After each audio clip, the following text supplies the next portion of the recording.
നരേന്ദ്രമോദിയും ബെഞ്ചമിൻ നെതന്യാഹുവും ഒന്നിച്ച് മെഡിറ്ററേനിയൻ കടലിൽ കാൽ നനച്ചത് ഓർമ്മയുണ്ടോ? അന്ന് ആ കടലിലൂടെ ഒഴുകിയ വെള്ളത്തെക്കാൾ വേഗത്തിലാണ് ഇപ്പോൾ ഇന്ത്യ ഇസ്രയേൽ ബന്ധം വളരുന്നത്. ഈ നയതന്ത്ര ബ്രോമാൻസ് കണ്ടിട്ട് ഇപ്പോൾ ശരിക്കും നെഞ്ചിടിപ്പ് കൂടുന്നത് മിഡിൽ ഈസ്റ്റിലെ തീവ്രവാദ സംഘടനകൾക്കാണ്. കാരണം ഫെബ്രുവരി 25-ന് പ്രധാനമന്ത്രി മോദി ഇസ്രയേലിലെത്തുമ്പോൾ അവിടെ രൂപപ്പെടാൻ പോകുന്നത് ഭീകരതയ്ക്കെതിരായ പുതിയൊരു വമ്പൻ സഖ്യമാണ്. ഇന്ത്യൻ പ്രധാനമന്ത്രിയുടെ സന്ദർശനത്തെ വളരെ ആവേശത്തോടെയാണ് ഇസ്രയേൽ നോക്കിക്കാണുന്നത്. മിഡിൽ ഈസ്റ്റിന് ചുറ്റുമായി തീവ്രവാദ സംഘടനകളെ നേരിടാൻ പുതിയൊരു കൂട്ടായ്മ, അതായത് സഖ്യങ്ങളുടെ ഒരു ഹെക്സഗൺ, ഒരു ഷഡ്ഭുജം തന്നെ രൂപീകരിക്കാനാണ് നെതന്യാഹുവിന്റെ നീക്കം. ഇന്ത്യ, ഗ്രീസ്, സൈപ്രസ് തുടങ്ങി സമാന ചിന്താഗതിയുള്ള രാജ്യങ്ങളെ അണിനിരത്തിക്കൊണ്ടുള്ള ഈ നീക്കത്തിൽ ഇന്ത്യക്കാണ് ഏറ്റവും വലിയ റോൾ ഉള്ളത്. എന്നാൽ ഈ കൂട്ടുകെട്ട് വെറും പ്രസ്താവനകളിൽ മാത്രം ഒതുങ്ങില്ല.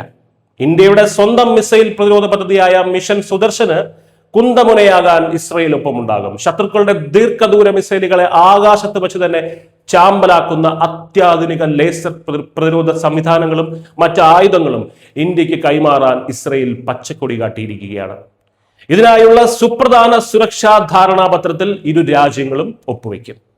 ഇന്ത്യയും ഇസ്രയേലും തമ്മിലുള്ള ബന്ധം ഏറെ സവിശേഷമാണ്. താൻ ഇന്ത്യ സന്ദർശിച്ചതും മോദി ഇസ്രയേലിൽ വന്നതും ഒക്കെ ഓർത്തെടുത്ത നെതന്യാഹു മോദിയെ തന്റെ അടുത്ത സുഹൃത്ത് എന്നാണ് വിശേഷിപ്പിച്ചത്.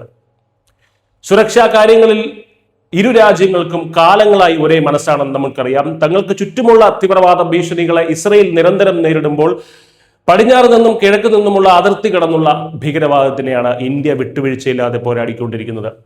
അതുകൊണ്ട് തന്നെ ഈ ഒരു സുരക്ഷാ സഹകരണം ഇരു രാജ്യങ്ങൾക്കും ഒരുപോലെ ഗുണകരമാണ്. നിലവിൽ മിഡിൽ ഈസ്റ്റിലെ സാഹചര്യങ്ങൾ അത്ര ശാന്തമല്ലെന്ന് നമുക്കറിയാം. ഉയർന്നു വരുന്ന തീവ്രവാദ അച്ചുതണ്ടുകൾക്കെതിരെ യാഥാർത്ഥ്യങ്ങളെ ഒരേ കണ്ണോടെ കാണുന്ന രാജ്യങ്ങൾ ഒന്നിക്കേണ്ടതുണ്ട് എന്നാണ് ഇസ്രയേലിന്റെ പക്ഷം. ഇന്ത്യയെ സംബന്ധിച്ചിടത്തോളം തങ്ങളുടെ അതിർത്തികൾ പൂർണ്ണമായും സുരക്ഷിതമാക്കാൻ അത്യാധുനിക സാങ്കേതിക വിദ്യയുടെ ആവശ്യമുണ്ട്. അവിടെയാണ് മിസൈൽ പ്രതിരോധ രംഗത്ത് ഇസ്രയേലിന്റെ വൈദഗ്ധ്യം ഇന്ത്യക്ക് തുണയാകുന്നത്. പ്രതിരോധത്തിന് പുറമെ ആർട്ടിഫിഷ്യൽ ഇന്റലിജൻസ്, ക്വാണ്ടം കമ്പ്യൂട്ടിംഗ്, ജലസേചനം, കൃഷി തുടങ്ങിയ സമസ്ത മേഖലകളിലും ഇന്ത്യയും ഇസ്രയേലും കൈകോർക്കുകയാണ്. ചുരുക്കത്തിൽ പ്രധാനമന്ത്രി മോദിയുടെ വരാനിരിക്കുന്ന ഇസ്രയേൽ സന്ദർശനം വെറുമൊരു പതിവ് നയതന്ത്ര യാത്ര മാത്രമാണെന്ന് കരുതരുത്. ഭീകരതയെ വേരോടെ പിഴുതെറിയാൻ ആഗ്രഹിക്കുന്ന ഇരു രാജ്യങ്ങളുടെ ശക്തമായൊരു പുതിയ ചേരി അവിടെ രൂപപ്പെടുകയാണ്. ഒപ്പം ഇസ്രയേലിന്റെ അത്യാധുനിക ലേസർ സാങ്കേതിക വിദ്യയുടെ പിൻബലത്തോടെ ഭാവിയിൽ ഏത് മിസൈൽ ആക്രമണത്തെയും ചെറുക്കാൻ പോകുന്ന ഒരു ഉരുക്കുകോട്ടയായി ഇന്ത്യ മാറുകയും ചെയ്യും. News desk India Malayalam.